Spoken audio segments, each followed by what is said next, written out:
이제 오늘 대림절 첫 번째 주일 예배의 말씀으로, 절기는 바뀌긴 했지만은 성탄 주일 되기 전까지는 예수님을 만난 사람들, 예수를 만난 사람들 시리즈는 이어져 갈 것 같습니다. 아마도 사마리아 여인을 오늘까지 해서 마치고 다음 주에 한 인물까지 더 보면은 이 시리즈가 마무리되어질 것 같습니다. 요한복음 4장을 펴주시고 계속해서 말씀을 보면서, 성경을 보면서 말씀을 전할 터이니 요한복음 4장입니다.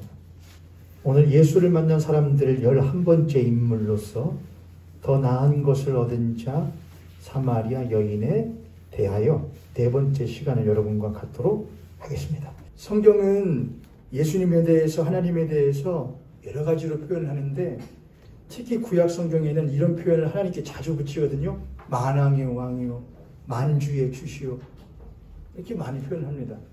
그러니까 하나님을, 이스라엘 백성들에게 있어서 하나님이라는 분은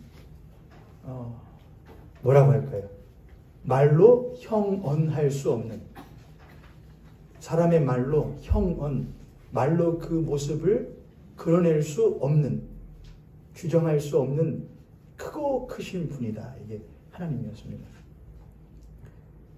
그래서 이스라엘 백성들은 흉내일지라도, 겉으로내는 가식적인 흉내일지라도 하나님께 제사 드릴 때 허투루 드리지 않았죠. 왜냐하면 이스라엘 백성들은 하나님을 두려운 분으로 인식했기 때문에 그렇습니다. 어른들을 보면, 저도 아닙니다. 제가 볼 때는 60대는 넘으셔야 될 것 같아요. 50대이신 분들도 포함될 수 있겠지만 제가 볼 때는 60대 이상, 70세 이상, 10세 이상은 또 틀리신 것 같아요. 그분들의 신앙을 보면은, 그 어른 그리스도인들은 한국에요, 하나님 무서운 줄을 아셨던 것 같아요. 하나님은 두려운 분이야, 우리가 감히 함부로 할 수 없는 분이야라는 인식이, 뭐를 보면 알았냐면 그들의 삶의 모습을 보면은, 저 어른들은 하나님을 무엇할 줄 아는구나, 두려운 분으로 인식하는구나라는 것을 알 수가 있었습니다. 그런데 세대가 지나가면서 그런 하나님이 못내 불편했던 모양입니다. 왜 그랬을까요? 젊은 사람들이 어른들과 있으면 함께 있기가 참 무엇하죠? 불편하죠. 그래서 요즘에는 아주 그거를 당연시하게 여겨버리면서 꼰대라는 표현들을 자주 쓰던데, 40대밖에 안 되는 제가 들어도 참 유치하며 참 어리다라는 생각이 듭니다. 기껏 할 수 있는 표현이 그것밖에 없는가? 고작 꼰대라는 말 한마디에 그 귀한 어른들과 우리 사이의 관계를 못해버리는가? 단절내버릴 수 있는가? 참 어리석다라는 생각이 듭니다. 그들에게는 배울 게 분명하게 있습니다.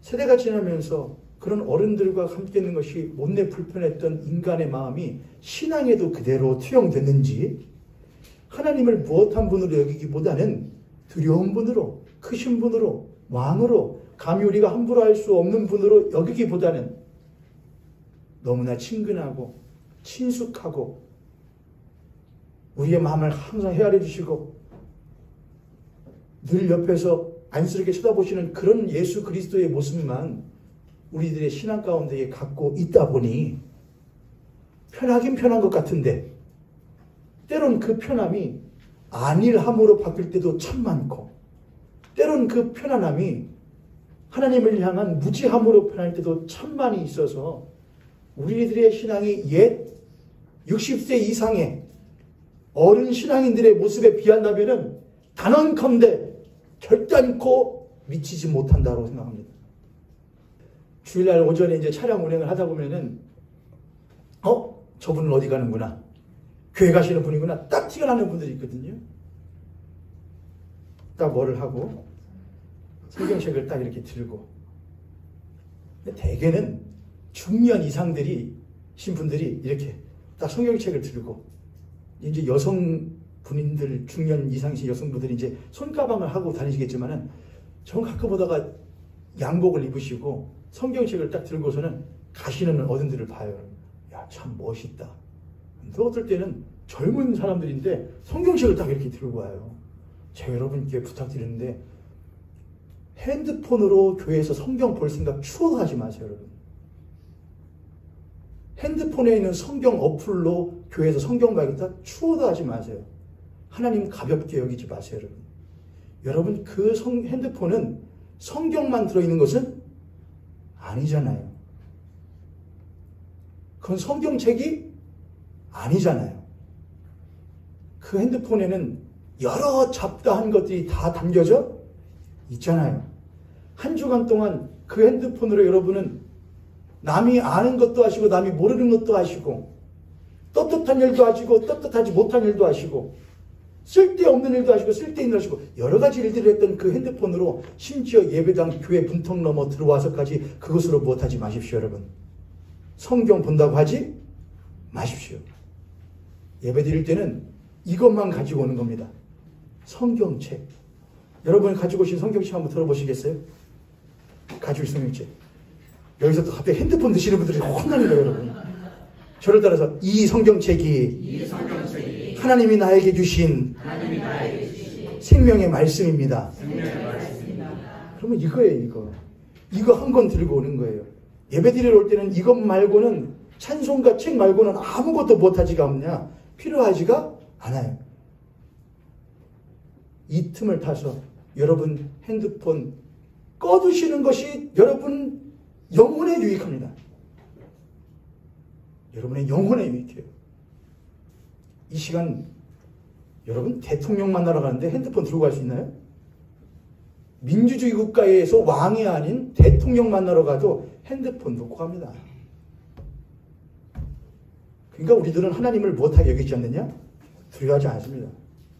그래서 제가 다음 주부터는 저 교회 문 앞에다가 바구니를 두겠습니다. 핸드폰 반납함. 핸드폰 딱 두시고 자신 있으시면 끄고 넣고 들어오세요.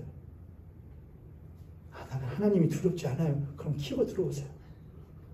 난 하나님 무서워요. 그러면은 알람까지 맞춰놓고 그냥 벨소리까지 켜놓고 들어오세요. 저는 그 이후에 일어날 여러분들에게 당할 일은 책임질 수는 없습니다. 목회자로서. 근데 권면해드려요. 핸드폰 놓고 오세요.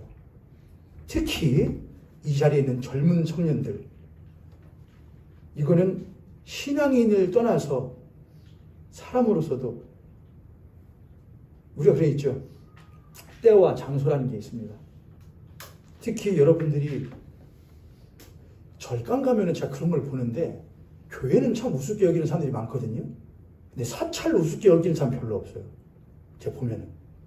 어쩌다가 사찰 그냥 문화지로서 유적지로서 가보면은 사찰 가면 사람들이 괜히 뭔가 막 조심스럽고 함부로 뛰어다니면 안 될 것 같고 그렇잖아요. 앞에 있는 새 부처님 하고서는 그 앞에서 없습니다, 여러분. 아, 그렇구나.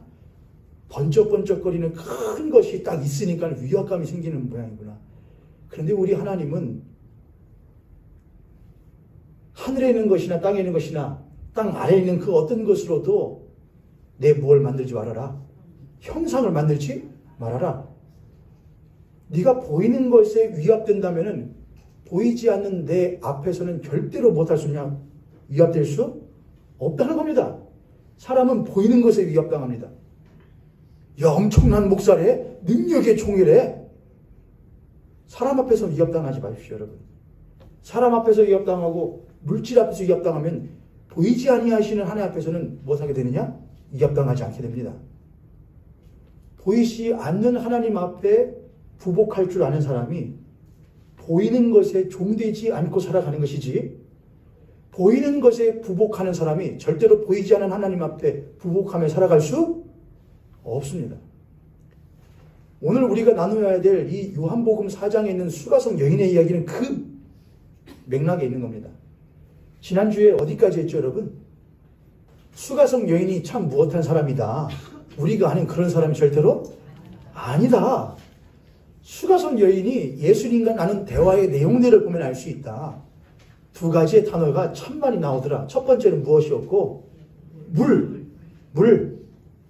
우물, 물, 생수. 또 하나는 무엇이 많이 나오냐? 예배다 이겁니다. 예배. 사마리아 여인이 그곳에 우물에 물 들어오는데 여러분 한번 생각해 보세요. 물 들어와요.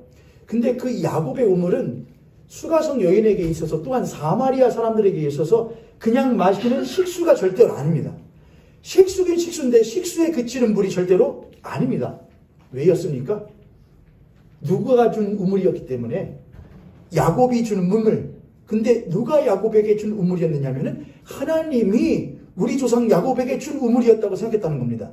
그래서 이것은 그 식수였던 우물은 그들에게 있어서 목마름, 육신의 목마름을 해결하는 식수인 동시에 그들의 이 채워지지 않는 영적인 갈급함을 그들의 종교성을 채워내는 물이었던 거예요.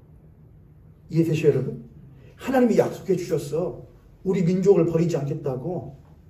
저 유다에 있는, 남유다에 있는 사람들은 예루살렘에서 예배 드려야 된다고 했는데 우리 사마리아는 이 역사를 또 되짚자면은 예전에 이스라엘이 둘로 나누어지게 되거든요.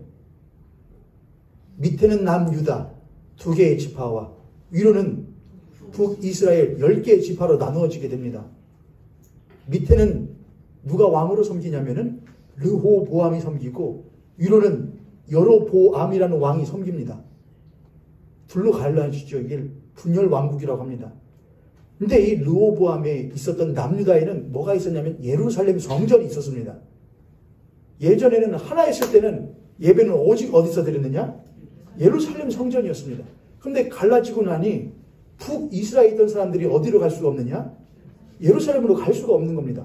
갈 수는 있었지요. 갔지요. 근데 가는 걸 보다 보니까 북이스라엘의 왕이었던 이 여로보암이 불안했던 겁니다. 우리 백성들이, 북이스라엘 사람들이 어디로 계속 왔다 갔다 하면서 남유다로 왔다 갔다 하면서 그들에게 속해버리지 않을까라는 불안감이 생겨서 뭘 하느냐? 베델에다가 성전을 따로 만듭니다. 여기도 하나님이 계신다 이렇게 했다는 것이죠. 그건 북이스라엘이 우리가 비록 갈라졌지만 하나님의 뜻은 어디에 있구나? 남유다에 있구나 라고 하는 그들의 비워낼 수 없는 상처받은 자존감을, 영적인 자존감을 해결하고 치유하는 방편이 바로 무엇이었던 거냐? 임시로 만들어놓은 그들이 세워놓은 성전이었던 겁니다. 똑같이 수가성인들에게 있어서, 사마리아 사람들에게 있어서 야곱의 우물이라는 것은 그들 늘 유대인들이 잘난 척하면서 하나님은 우리와 계셔, 우리의 하나님이야, 우리가 하나님의 백성들이야 라고 말하는 걸 들으면서 그들도 알아요. 우리는 혼혈이야. 우리는 버림받았어. 그러나 야곱의 우물이 여기 있잖아. 하나님이 우리를 버리지 않으셨을 거야 라고 하는 그들의 종교적인 희망이 어디에 있었던 것이냐? 야곱의 우물에 담겨져 있던 겁니다. 자, 그러면 수가성 여인이 야곱의 우물로 물을 길러가요. 그럼 그녀는 단순히 식수를 구하기 위하여 간 것이 아니고 식수와 더불어 무엇을 구하기 위하여 간 것이냐? 그의 타는 영적인 갈급함을 해결하기 위해서 간 거예요. 근데 제가 여기서 아이러니한 걸 발견했는데 이 수가성 여인이 남편이 몇이나 있었고 5이 있었고 지금 사는 남자도 그의 남편이 아니라 예비 남편이라고 제가 그랬죠.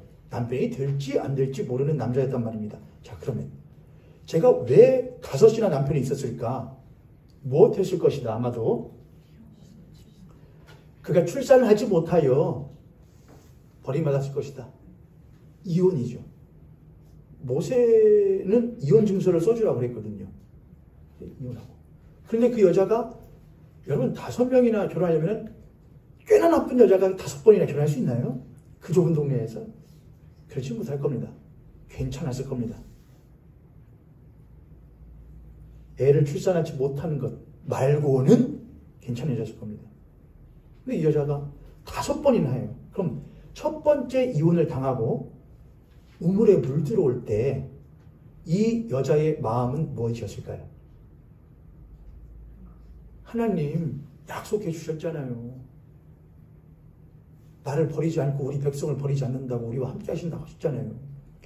이 우물이 내가 단순히 먹는 식수가 아니고 나의 이 간절한 소망을 들어주시는 하나님의 응답되기를 원합니다라고 생각하면서 마시지 않았겠어요, 여러분?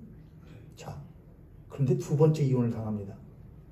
두 번째 이혼 당한 후에 우물에 물 들어올 때에 이 여인의 마음은 어땠을까요? 하나님, 그렇겠죠. 세 번째 이혼을 당합니다. 우물에 물 들어올 때 어땠을까요? 저였으면은 우물을 깃다가 바가지를 우물에다 그냥 패대게 줘버렸어요. 여러분은 안 그랬을 것 같아요, 저는? 저는 세 번째지만 여러분은 첫 번째 아마 하셨을 거예요. 이런! 첫 번째가 아니고 두 번째. 근데 몇 번째 이혼을 당해요? 네 번째 이혼 당해요. 그때는 기긴 기는데 될랑가 안 될랑가 모르겠다. 근데 안 기르면 못할 거요. 그래도 차라리 기기라도 하는 것이 좀 낫겠지라는 조금의 일말의 희망을 가지고 있을 거예요. 근데 몇 번째 이혼을 당해요? 다섯 번째 이혼을 당해요. 사람들은 이미 끝났습니다.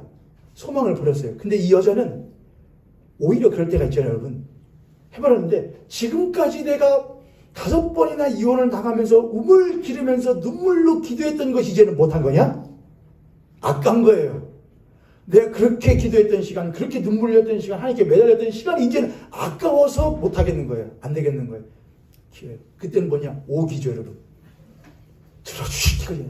그리고 여섯 번째 남자와 살면서 우물을 기르러 오는 이 여자의 심정은 우물을 기르면서 오기의 신앙, 7.8기의 신앙, 반드시 하나님께서 이루어질 거라는 신앙. 자, 이건 뭐냐? 그녀에게 있어서 이 신앙이라는 것은 무엇이냐? 이제는 신앙이라기보다는 무엇이 되어버렸어요? 그녀의 아주 굳어버린 고집이 되어져 버리고 말았어요. 여러분, 이건 참 무서워요. 참 무서워요. 제가 하나님께 아주 크게 한번 성을 낸 적이 딱 한 번 있습니다. 언제였냐면은 저희 부친이 병상에 계실 때. 제 부친이라고 하니까 여러분이 제 부친 잘 모르실 테니까 그 노상배 목사님이라는 분이 있습니다. 병상에 계시는데 맨날 뭐 별로 호전되는 것 같지만 호전되는 것 같았다가 별로 안 좋아지고 호전이 사람 놀리는 것도 아니고. 근데 제가 기도를 얼마나 했느냐? 저희 아내한테 물어보셔요. 저희 아내가 지금도 어쩌다가 말래요. 그땐 당신 조금 제정신이 아닌 것처럼 산 것 같았다고. 저 그때 주일마다 목사님 대신해서 강단에 섰거든요. 한 번도 운 적도 없었고 한 번도 죽는 소리 한 적 없었습니다. 그런 소리 하면은 무너질 것 같았거든요. 소망의 말씀, 희망의 말씀, 믿음의 말씀, 전북대학교 병원으로 가면서 기도해요. 믿음으로. 모습을 봐요. 한없는 상실감이 들어요. 근데 또 기도하면서 왜요? 내가 여기서 못해버리면은 무너져버리면 진짜 끝날 것 같아서. 근데 병상에서 한 걸 보고서는 제가 그 한쪽 저기 그 병원의 끝에 있는 비상 계단, 거기 사람 잘 안 다니니까 거기 가서 너무 화가 나는 거예요. 벽을 막 주머니에 하나님 뭐 하시는 거냐고 막. 뭐 하시는 거냐고. 언제 어떻게 하라는 거냐고. 제가 그런 적이 있었죠. 결과적으로 노상배 목사님은 좋은 곳에 가셨습니다. 그분은 회복하지 못하셨습니다. 육신이. 제 기도는 들어졌나요? 안 들어졌나요? 제가 이 앞에서 뭐라고 말할까요? 제 기도는 들어지지 않았습니다. 라고 할까요? 그렇지 않습니다, 여러분. 하나님, 당신의 뜻이 나와 무엇하며 다르고 당신의 생각이 나의 생각과 다르다는 것을 내가 무엇합니다? 인정합니다. 내 기준에서는 그것이 참 선하고 옳겠다고 여겼으나 당신 보시기에는 그렇지 않으셨겠지요. 그러나 그때는 너무나 못해서 간절해서 울기도 하고 부르짖기도 하고 그것조차 놓쳐버리면은 진짜 무너져 버릴까봐 그렇게 했단 말입니다. 마치 수가성 여인도 저보다 더 했겠지요. 그러지 않았을까? 내가 이게 기도예요. 기도했던 거예요. 하나님 들어주세요. 안 들어주면 안 돼요. 두 번째 이혼 당해요. 하나님 왜 그러셔요? 저한테 그래요. 남들 다 그렇게 사는데 평범한 일상인데 왜 나에게 그런 거 안 주세요? 세 번째요. 이제는 지쳤어요. 그래도 길어요. 이것조차 놓지 못할까 봐요. 진짜 다 버림받을까 봐요. 그게 꼭 우리네 신앙의 모습이지 않을까 생각이 들어요. 근데 여러분, 그것은 신앙 같긴 하지만은 하나님이 참으로 원하시는 신앙은 아니에요. 수가성 여인은 뭐 어떤 사람이냐? 예배하던 사람이었어요. 여러분, 예배가 뭡니까? 수가성 여인은 우물가에서 물 기르면서 기도하고 예배해요. 수가성 여인은 아직 끈을 놓지 않았습니다. 나는 여전히 하나님의 자녀일 거야. 하나님 여전히 나를 버리지 않으셨을 거야. 내가 비록 5번이나 이혼당하고 이 사람도 남편이 될지 안 될지는 모르지만은 내가 원하던 바가 이루어질지 안 이루어질지 난 아직 모르지만은 그래도 이걸 놓칠 수는 없어. 다들 그렇게 살잖아. 나도 큰 거 바라는 건 아니잖아. 나도 일상처럼 일반적인 것처럼 평범하게 내가 그 원하는 거 큰 거 아니잖아. 이것조차 들어주지 않는다면은 그 하나님은 참 못하신 거야. 박하신 분인 거야. 그녀는 아마 그렇게 생각하면서 그렇게 우물 길러 왔을지도 모르겠고, 그렇게 듣고 보니 그 우물 기는 여자의 모습이 꼭 우리네 모습과 비슷할 때가 참 많이 있습니다. 그녀에게 이제 신앙은, 예배는, 기도는 하나님을 바라보는 것이기보다는 마치 깊은 우물 속을 바라보는 것처럼 검고 불확실하며 불투명한 것이 되어 버렸습니다. 무엇이 그렇게 되게 만들어 버렸습니까? 왜 안 들어지지? 의문. 안 들어주는 거 아니야? 의심. 몰라. 이거라도 들어주셔야지. 그의 오기와 고지, 그의 꿈, 그것이 그 우물을 주셨다는 하나님을 바라보지 못하게 만들고 그 깊은 검은 우물만 바라보게 만들었다는 겁니다. 여러분, 예배는 바라보는 것이거든요. 예배는 하나님을 바라보는 건데, 우리는 때로 하나님을 바라본다고 예배하러 온다고 하면서 하나님을 바라보는 것이 아니고 뭘 바라볼 때가 많으냐? 우리의 깊은 우물을 바라볼 때가 참 많이 있습니다. 나의 고집, 나의 꿈, 왜 해결되지 않을까? 나의 문제, 5번이나, 어떤 분은 50번, 어떤 분은 10년, 20년, 30년, 40년 그런 의심과 의문과 깊은 우물을 바라보는 예배라고 말하지만은 실제로는 예배가 아닌 그저 하나님께 고집으로 내 의지로 메어달리는 이 시간의 예배를 우리들이 혹시 가지고 있지 않은가 자문해 볼 필요가 있겠습니다. 그랬던 우물가 여인에게 어느 날 한 분이 찾아오셨던 것이죠. 예수님이 찾아오셔요. 물 좀 주시오 라고 하면서 그분이 이렇게 말씀하셨죠. 당신이 지금 마시는 그 물, 그 깊은 우물에서 언젠간 들어주시겠지 했던 그 물을 마시면 잠시 동안은 무엇하려니와 해갈하려니와 또다시 목마르게 될 것입니다. 그러나 내가 지금 당신에게 주는 물을 마시면 영원토록 목마르지 아니하는 생물이 당신의 속에서 넘쳐나게 될 것입니다. 하니까는 이 여인이 뒤집어져 버리는 거예요. 그 물 나눠주세요. 나 그 물 받으려고 한 건데 어떻게 구해요? 그러면서 당신이 지금 남편이 5이나 있었고 지금 사는 남자도 당신의 진짜 남편이 아니시오 라는 말을 했을 때에 이 여인이 당신이 이제 보니까 무엇이구만요? 선지자구만요. 보통 사람이 아니구만요. 그러면서 무엇을 물어보냐? 당신이 선지자인 것 같으니까 내가 하나 물어볼게요. 어디서 예배를 해야 되는 겁니까? 이 여인이 지금 예배를 물어보는 것은 예배하고 싶어서가 아닙니다.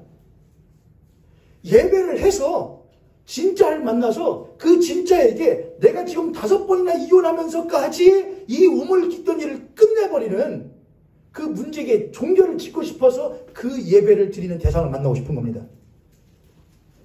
주관이 어디에 있죠? 초점이요. 그분을 만나고 싶은 것이 있는 것이 아니고 그분을 만남으로써 지금 나의 상태가 뭐 되어지기를, 호전되어지고 변화되어지기를 원하는 것에서 초점에 맞춰져 있는 겁니다. 좋은 거예요, 좋지 않은 거예요, 여러분? 안 좋단 말입니다. 안 좋은 것이죠. 지금 여러분들, 제가 볼 때는 말씀들 잘 듣고 계시는구나. 그런데 대답하는 거 들으면은 꽤나 실망스러울 때가 있어요. 지금 그 말씀이 아닌데. 아멘은 좋은 것인데, 때와 장소에 맞는 아멘을 하셔야 돼요, 여러분. 어저께 저희 아내가 뭔 영상을 보여주거든요. 하임이랑 저한테. 근데 이제 신천지, 14만 4천 명이 드디어 수료식을 하는 거예요. 그러면서 우리의 하나님께서 보내주신 위대한 총회장이신 총회장님을 앞으로 모시겠습니다. 왜 할아버지 한번 나오시잖아요. 누군지 아시죠, 여러분? TV에도 한번 나오죠. 이만희씨 나와요. 여러분, 뭐 하시는 것이죠? 그럼 손들이 막. 여러분, 군대인 줄 알았어요. 아멘! 그래요.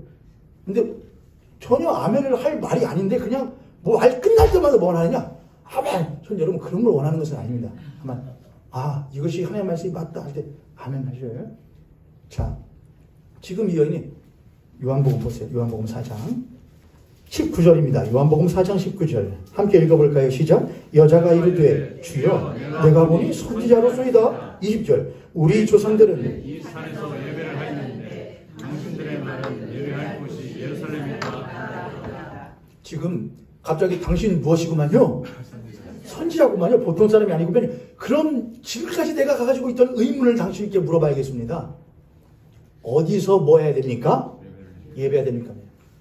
당신들의 말이라는 것은 지금 유대인들의 말입니다. 당신 유대인 남자니까 유대인들은 어디서 예배해야 된다고 하는데 예루살렘에서 예배한다고 하는데 우리 사마리아 조상들은 어디서 예배해야 된다고 그랬습니다. 바로 그리심산에서 예배된다고 그랬습니다. 도대체 어디서 뭐 해야 되는 겁니까? 예배해야 되는 겁니까? 우리 조상들은 이 산에서 예배했는데 당신들의 말은 예배할 곳이 예루살렘에 있다 하더이다. 어디서 예배됩니까? 저는 지금 뭐를 물어보는 것이냐?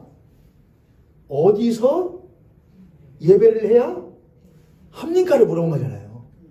어디서 예배해야 됩니까?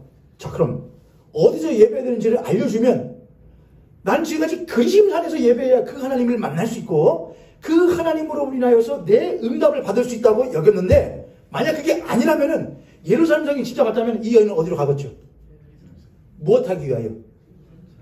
무엇 예배하기 위해서예요? 아니란 말입니다. 5번 동안 이혼하고서도 6번 만나는 남자와 함께 살면서 물들어오던 이걸 종결시켜버릴 수 있는 일을 하기 위해서 무엇하려고 하려냐? 예루살렘으로 예배하려고 할 거예요. 여러분 그럴 수 있어요? 없어요? 여러분 저 충분히 해요.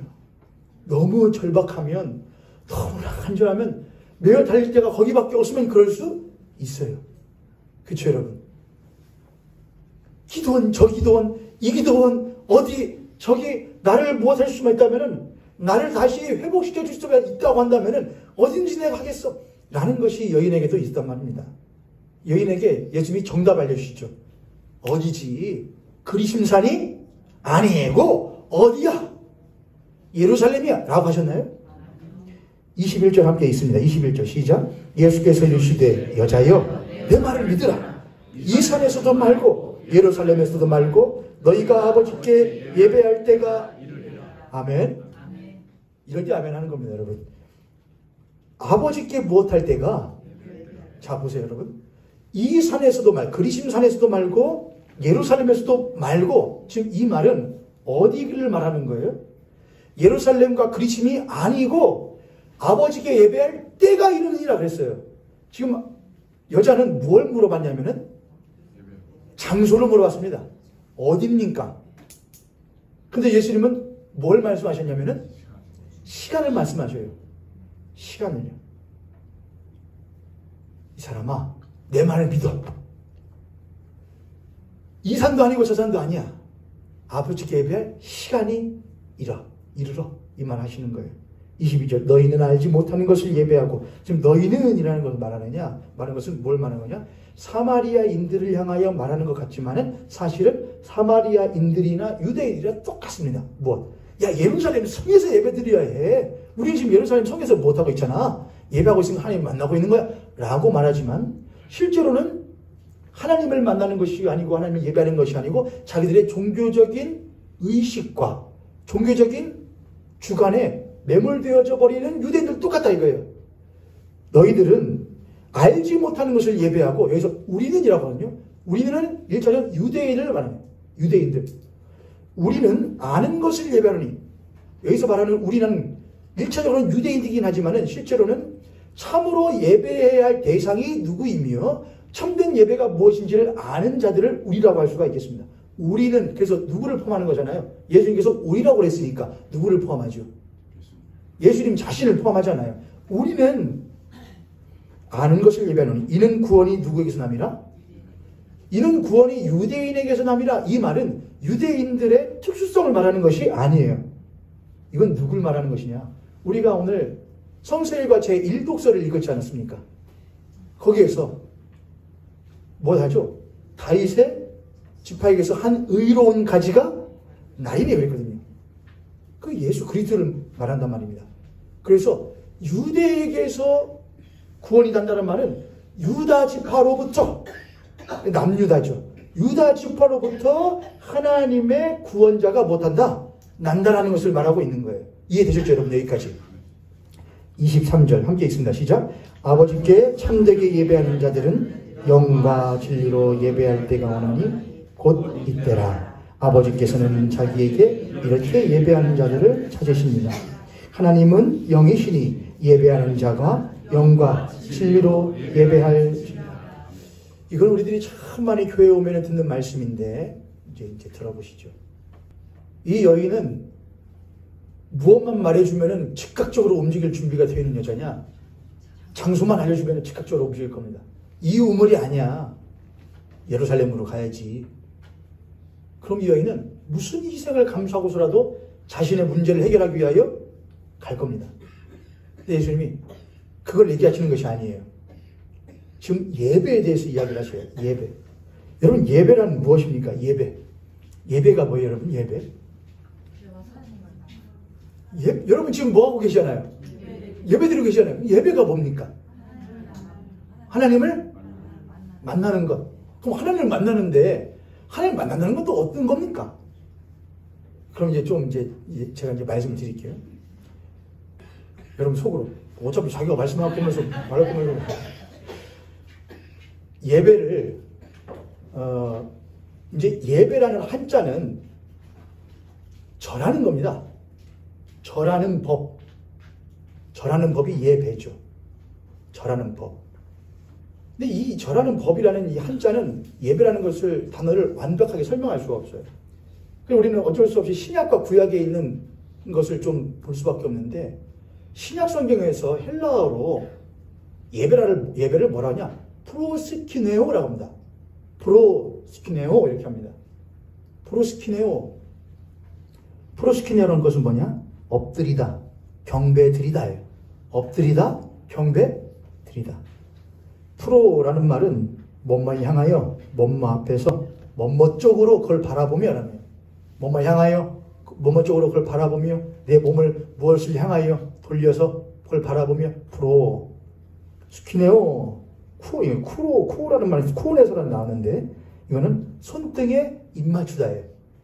프로, 뭐뭐 향하여, 뭘 향하여 내 몸을 돌려서 그걸 바라보며, 스키네오, 키네오는 쿠온이라는 말이 나는데, 쿠온은 뭐냐? 그 손등에 무엇하다? 입맞추다. 그래서 이거는 어디서 나오는 거냐? 여러분 영화나 그런 걸 보면은 뭐 왕이 있잖아요. 왕을 뭐 아련하러 가요. 되게 뭐 유럽과 이런 데 보면은, 그러면은 왕이 탁 손을 내밀잖아요. 그러면 어떻게 하잖아요? 하고서는 이렇게 해요, 여러분. 아유, 이렇게 못해요, 여러분. 먼저 한쪽 무릎을 어떻게 하고 딱 구부리고 고개를 못하고, 그리고 여성분들은 프로포즈를 생각하시는데, 원래 남자들이 여성들에게 무릎 꿇고 반지를 이렇게 내미는 것은 당신을 내 뭘로 섬기겠다는 겁니다. 당신이 내 주인이니까 나랑 결혼해 주시고 그런 거거든요. 그게 썩 좋은 건 아니에요. 그렇게 안 해도 어차피 결혼하다 보면 그렇게 될 것인데, 그렇잖아요, 여러분. 남편분들 아니셔요? 어차피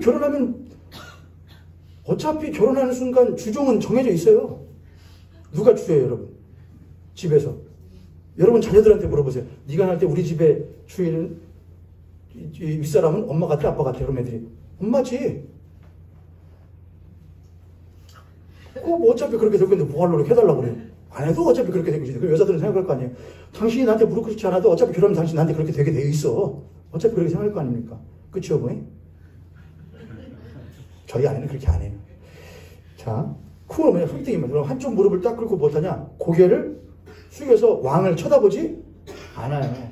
감히 왕을 못하면 안 되느냐? 눈 맞추면 안 되는 거예요. 손등에 못하냐? 입 맞춰서 당신이 나보다 못하시고 신 크시고 난 당신에게 못하는 복종하는 존재입니다라는 것을 표현하는 거예요.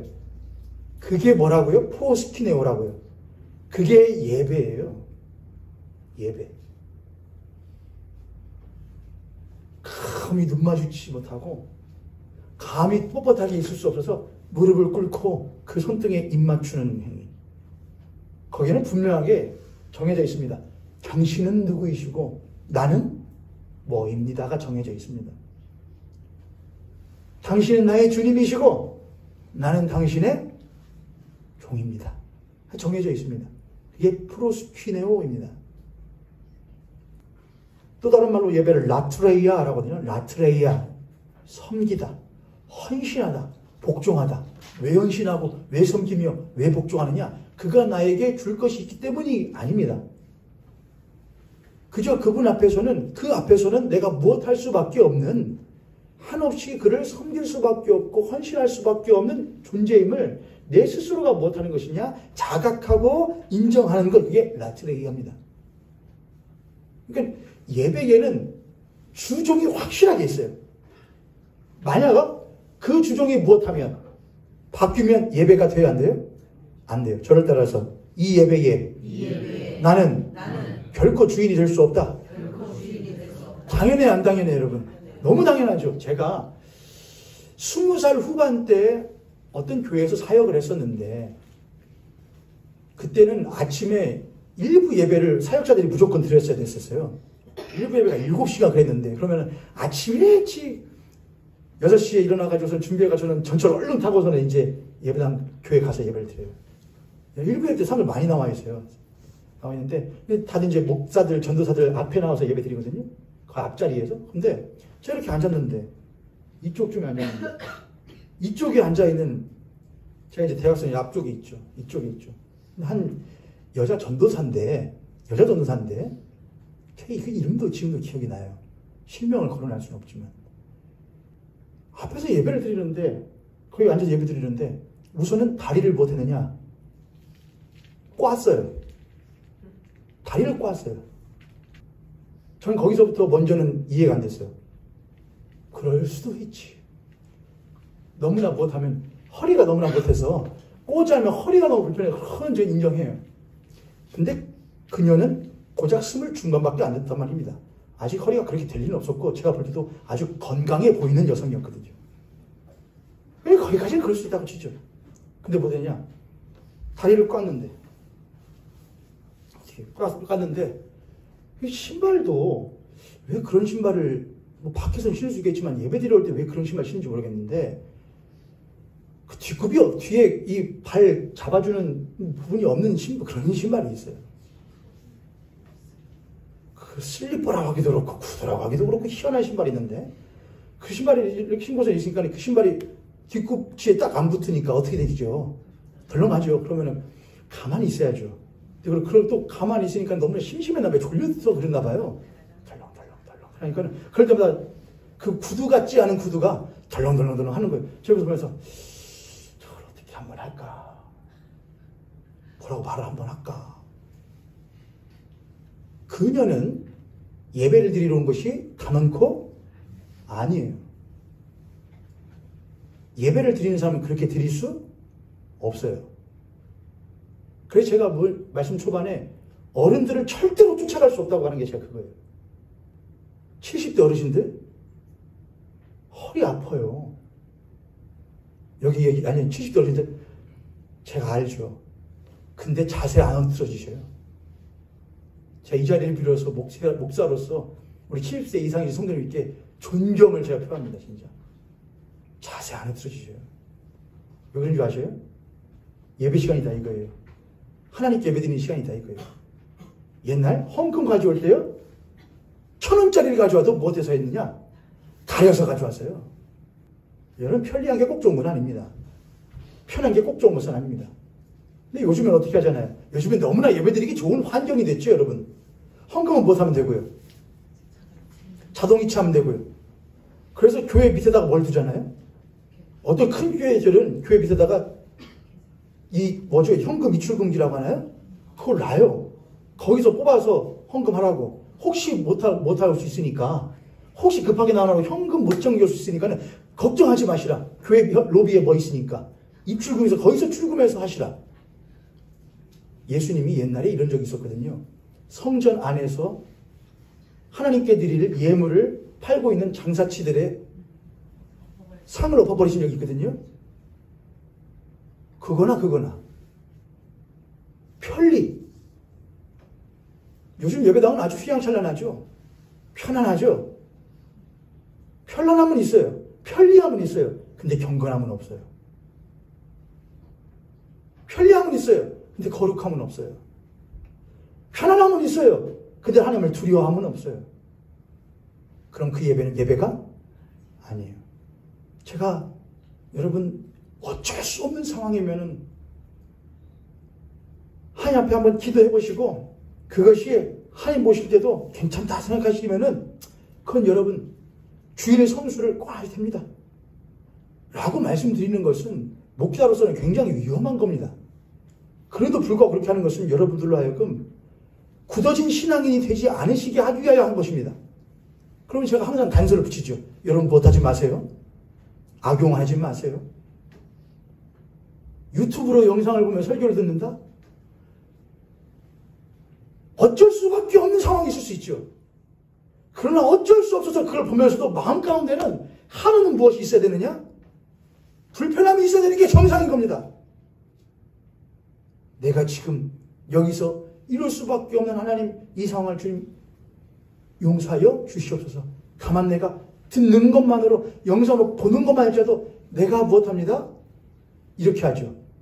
신령과 진정으로. 24절 함께 읽습니다. 시작. 하나님은 영이시니 예배하는 자가 영과 진리로 예배할지니라. 영과 진리로 예배할지니라. 아, 장소는 아니야? 그럼 무엇으로 예배하는 거야? 영과 진리로 예배하는 거야. 그럼 영과 진리로 예배하는 건 뭐야? 예전 개역 개정판이기 전에 개역 한글판에는 이렇게 했었죠. 신령과 진정으로 해서 신령과 진정. 신령이 조금 더 맞는 것 같아요. 이 영이라는 건 뭐냐면 푸뉴마거든요. 영, 푸뉴마. 헬라어로 푸뉴마라고 합니다. 숨, 호흡, 기운 이건데 이 숨, 호흡, 기운의 이 푸뉴마는 영이라는 건 뭐냐? 모든 움직이는 물질과 비물질의 모든 움직이는 것들이 있을 거 아닙니까? 움직이지 않는 것이 아닌 움직이는 것. 바람, 파도, 움직이는 것, 물질에. 또는 비물질에 우리의 감정의 움직임, 생각의 움직임, 이 모든 것들이 움직이도록 만드는 바람, 근원적인 바람을 푸뉴마, 영이라고 합니다. 영. 히브리어로 영을 뭐랬냐? 루아흐라고 합니다. 루아흐. 하나님이 사람을 흙으로 빚으시고 그 코에 생기를 불어넣으시니 사람이 생명이 되잖아요. 생기를 불어넣으시니 그게 루아흐입니다. 근데 그 루아흐의 뜻이 무엇이냐? 그릇 안에 담는 것이에요. 그릇 안에 담는 숨이에요. 어디 안에 담는다고 여러분? 그래. 그러니까 이 숨이 흐트러지지 않고 그 숨이 그릇 안에 무엇하는 것. 담겨요. 그래서 하나님이 흙으로 사람을 빚으시고 그 코에 그 그릇 안에 하나님의 생기를 불어넣으시니 사람이 무엇이 되었다? 자, 그런데 사도 바울은 뭐라 하냐? 이 그릇이 천하게 쓸 때도 있고 귀하게 쓸 때도 있는데 주인이 어떻게 쓰든 그건 마음이다.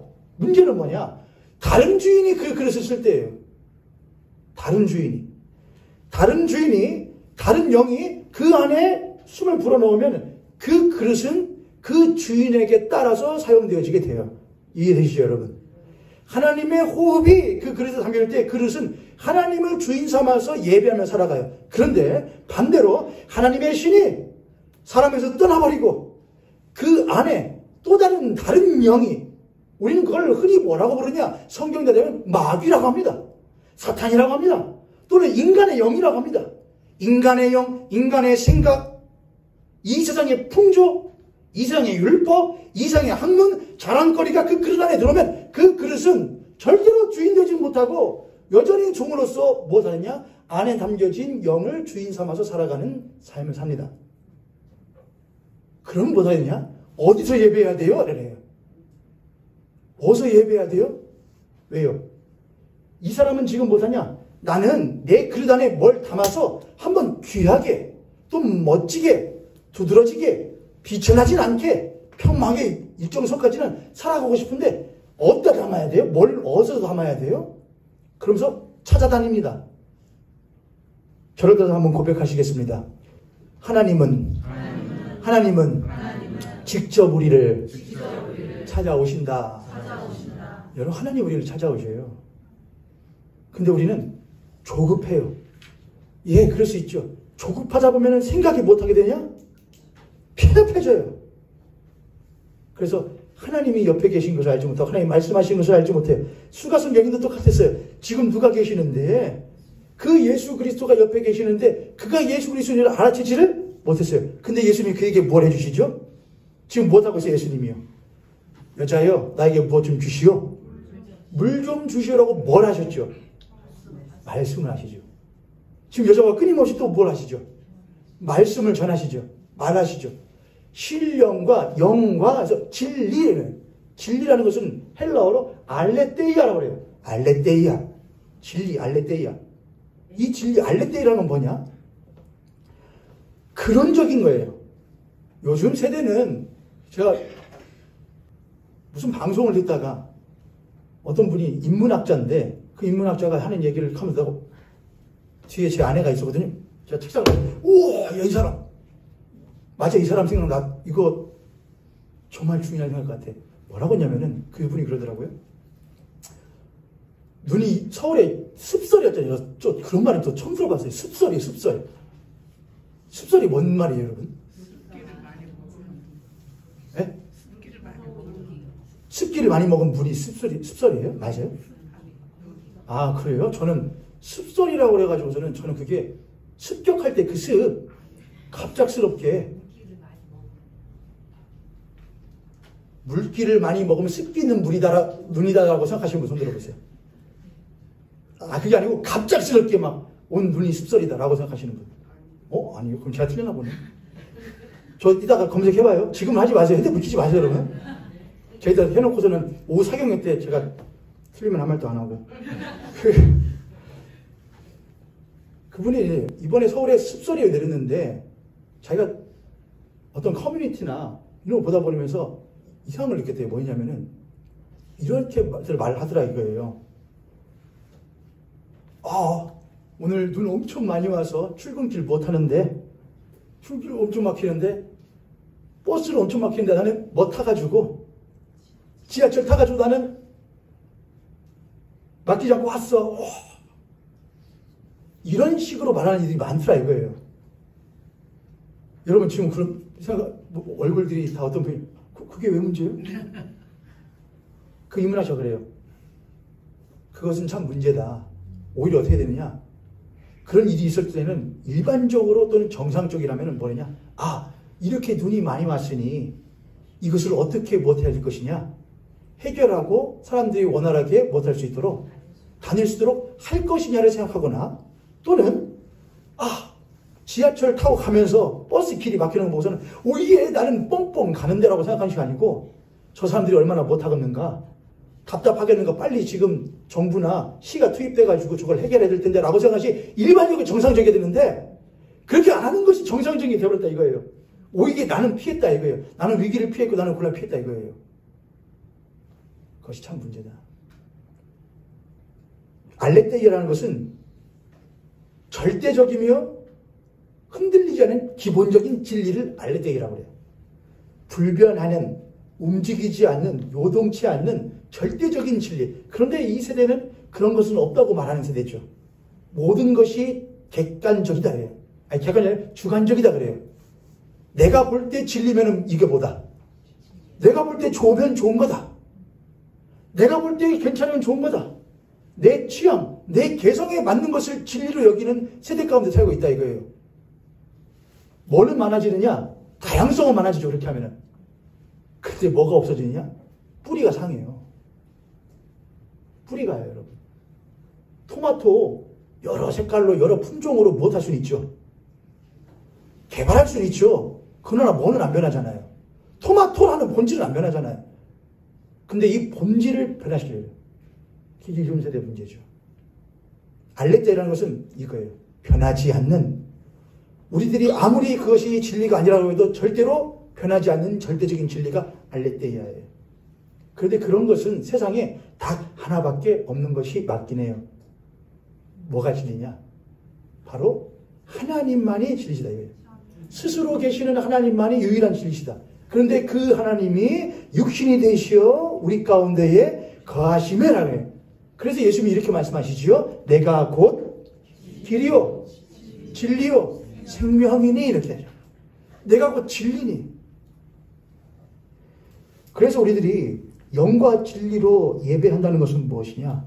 내 그릇 안에 오직 주인 되시는 하나님만 무엇하여 담아내요. 그 하나님만을 주인으로 예배하는 것. 예? 그 하나님 앞에 내가 종임을 철저하게 인식하고 인정하며 하나님, 내가 지금까지 5번 물들어 왔었는데 혹 당신이 그거 필요 없다. 나를 만나는 것이 전부다라고 말씀하시면은 이 물동이를 못해버리고 버려두고 그래요. 어디로 갈까요? 저희 가서 이게 아니라 이겁니다. 물동이를 버려두고 당신만 만나면은 모든 것이 끝나는 것이라는 것을 내가 못합니다. 믿습니다. 그게 예배. 내 그릇 안에 주님을 담아낸 것이고 그게 예배다 이겁니다. 예배라는 건 무엇이냐? 신령과 진정. 오직 예수 그리스도만이 무엇이라는 것을, 오직 유일하신 진리라는 것을 내 삶 가운데 살아가면서 여러 가지 진리라 말하는 것들을 보기도 하고 내가 경험하기도 하지만은 그것은 그저 나에게 주관적인 것일 뿐 오직 예수 그리스도가 절대적인 진리라는 것은 여전히 변하지 않습니다라고 인정하는 것이 바로 무엇이냐? 예배라는 것입니다. 할렐루야. 할렐루야. 여러분 이걸 믿으셔요 여러분? 우리들의 삶이 이렇게 되지 못하면 우리들은 예배를 드리지 못해요. 예배가 아니에요. 이건 그냥 무엇이에요? 종교적인 예식인 거예요.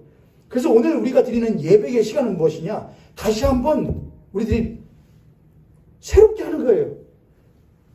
너희는 마음을 새롭게 함으로써 변화를 받아.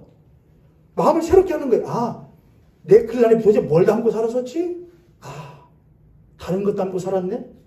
내가 왜 하나님을 그토록 찾아왔지? 정말 그분을 만나기 위해서는가? 아니면은 그분을 통해서 무언가 이루기 위해서였는가? 내 시원함을 위해서였는가? 그렇지 않다. 그분 자체가 나의 시원함이고 진리시다. 그분이 나의 하나님이시다. 그게 예배입니다. 그게 예배. 오늘 꼭 맞춰야 돼요. 그래야 다음 사람 할 수 있거든요. 죄송해요. 5분만 더 하면 돼요, 여러분. 25절 함께 있습니다. 시작. 여자가 이르되 메시아 곧 그리스도라는 이가 오실 줄을 내가 아노니 그가 오시면 모든 것을 우리에게 알려주시리라. 그랬더니 26절에 예수님이 이렇게 말씀하십니다. 내가 예수께서 이르시되 너에게 지금 무엇하는 말하는 내가 바로 누구다. 에고에임입니다. 에고에임. 이 에고에임이 내가 바로 그다. 이게 어디서 나왔냐? 모세가 불붙은 떨기나무 가운데 누구를 만날 때에 하나님한테 누구라고 그럴까요? 당신을 백성들한테 했더니 나는 스스로 있는 자다. 나는 나다라는 거야. 나는 나다. 그 앞에 글자 단어만 따와가지고 뭘 만드냐? 야훼라는 말을 만듭니다. 야훼. 야훼 하나님. 그게 의미가 스스로 계신 하나님이랍니다. 홀로 영존하시는 하나님. 홀로 계신 자존하신 하나님. 내가 너에게 지금 말하는 내가 바로 그다. 이게 27절에 이때에 하면서 이제 제자들이 나와요. 이 양식에 대한 얘기 나오는데 요거는 건너뛰고 쭉 가죠. 39절입니다. 39절 시작. 여자의 말이 내가 행한 모든 것을 그가 내게 말하였다 증언하므로 그 동네 중에 많은 사마리아인이 예수를 믿는지라. 이 여인은 가서 도대체 무슨 얘기를 했을까요? 사마리아인들에게 무슨 얘기를 전했을까요? 이 수가성 여인은요. 내가 그동안 한 모든 일을 나에게 무엇한 사람? 말한 사람. 5명이나 남편이 있었잖아. 지금 하는 것도 남편 아니잖아. 이거 말한 사람 말할까요? 우리가 예수 그리스도를 만났을 때에 우리는 누군가에게 내가 만난 예수를 전한다면 이렇게 하겠죠. 내가 병 걸렸었잖아. 근데 예수님이 내 병을 못했잖아. 그렇게 말을 할 수는 있긴 하지만 그건 완벽하지 않습니다. 내가 물질 때문에 엄청 힘들었잖아. 근데 예수님이 내 물질 못 해주셨잖아. 해주잖아. 그렇게 말을 하는 것은 완전하지 않습니다. 내가 5번이나 남편이 있었는데 지금 난 남편이 아니잖아. 근데 예수님이 나한테 새로운 신앙감을 가져오셨잖아. 그런 일이 있었어요? 없었어요? 남자 얻었다고 그랬어요? 7번째 남편 얻었다고 그랬어요? 그럼 뭐가 해결됐어요 도대체? 우물 줬어요? 아무 얘기 없잖아요. 이 여자가 경험한 것 딱 하나밖에 없어요. 나는 지금까지 헛되고 헛된 것들을 그것을 내 그릇 안에 담기 위해서 안 주시면은 너무나 섭섭하게 하는 거라고, 안 주시면 당신이 너무나 박하신 거라고 했었는데, 그때 주님 하신 말씀, 내게로 와 생수를 마셔라. 나 주님, 그동안 내가 담았던 것이 당신이 주는 것이라고 착각했는데, 난 당신을 담을 것은 생각도 안 하고 당신이 주시는 것만 담을 거라고 그랬네요. 오 주님, 채우소서. 나의 잔을 높이 듭니다. 하늘 양식 내게 채워주소서. 넘치도록 채워서. 하나님, 나에게 다른 것 주지 마시고, 내가 지금까지 행했던 모든 일들이 당신들 다 알잖아. 내가 5명의 남편과 이혼하고 지금 살고 있는 남편도 여전히 내 예비 남편일 뿐, 내 그 끊임없는 갈망을 가지고 살아가고 당신을 다 손가락질하면서 또는 못하면서 불쌍히 여기면서 봤잖아.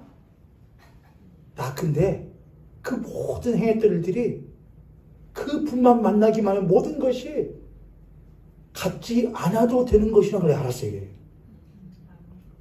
난 그것들을 가지려고 했는데 그분을 만나니까 그걸 갖지 못해도 된다는 것을 내가 못했어.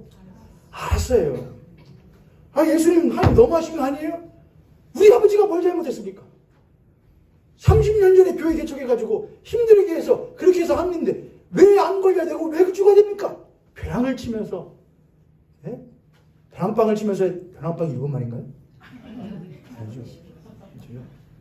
했던 제가 시간이 지나서, 하나님, 그분이, 제 아버지가 이 자리에는 없지만 제 삶에는 아직 육신으로는 있지 않지만 그분이 거기 계시는 것이 주님 보시기에 합당하다면, 또한 그분이 그 모든 것을 함께 선을 이루시는 하나님이신 것을 내가 못한다면, 믿는다면 그것이 나에게 족합니다. 그게 예배입니다. 그게 예배예요. 예배를 드리는 시간은 정해져 있고 예배를 드리는 장소는 정해져 있지만, 예배를 드리는 방편들은 인터넷으로, 온라인으로, 오프라인으로 여러 가지 접할 수 있지만, 실제로 예배를 드리는 성도는, 실제로 예배의 삶을 살아가는 그리스도인들은 매우 적어진 시대를 우리들은 살아가고 있습니다.